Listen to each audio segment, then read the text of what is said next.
थी हरे धनिये में, वो अब नहीं आती। हमारे अदरक में जो चरपराहट थी वो अब नहीं है।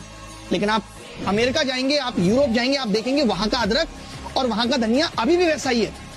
थोड़े दिन पहले न्यूज आई कि नकली अंडे पकड़े गए। उससे पहले न्यूज थी कि 400 से 500 कुंटल पनीर नकली पकड़ा गया। भाई क्या तो भारत सरकार कर रही है और क्या फसाई देख रहा है।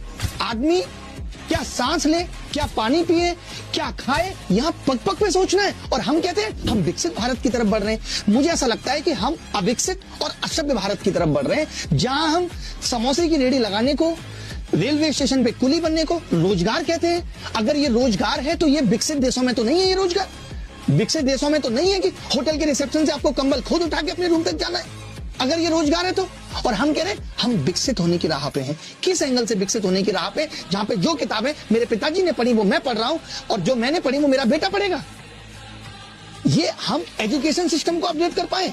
जो एजुकेशन सिस्टम 4 से 5 साल में अपडेट होना चाहिए वो यहाँ 15 साल में नहीं हो रहा। हम अपडेशन की खबर ले आते हैं, न्यू एजुकेशन पॉलिसी ले आते हैं, और इंप्लीमेंटेशन के नाम पे कुछ भी नहीं है। सारा गेम तो प्रायोरिटी का है। हम चाहें तो एक देश एक चुनाव आज हमारे लिए प्रायोरिटी पे है, बट एजुकेशन थोड़ी है। हेल्थ का ये आलम है कि भी आपने देखा है एमपी में किस तरीके से लोगों को HIV वाला ब्लड चढ़ा दिया गया। ये हमारा हेल्थ पे फोकस है। आज कितने सारे गरीब लोग सही इलाज न मरने से मर जा रहे हैं। अभी सुनने में आ रहा है कि लास्ट 2 साल में जिन लोगों ने रेबीज की वैक्सीन लगवाई है वो वैक्सीन नकली थी। 4 साल पहले कोविड की वैक्सीन जो जबरदस्ती लगवाई गई थी, आज सुनने में आता है कि उनसे हेल्थ को इतना नुकसान हुआ है। ना हमारा फोकस हेल्थ पे, ना हमारा फोकस एजुकेशन पे। खाक विकसित भारत की तरफ बढ़ रहे हैं हम।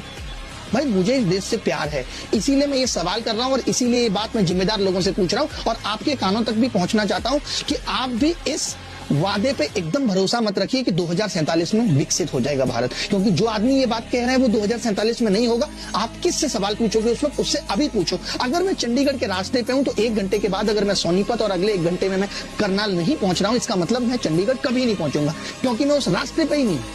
मुद्दा इज दैट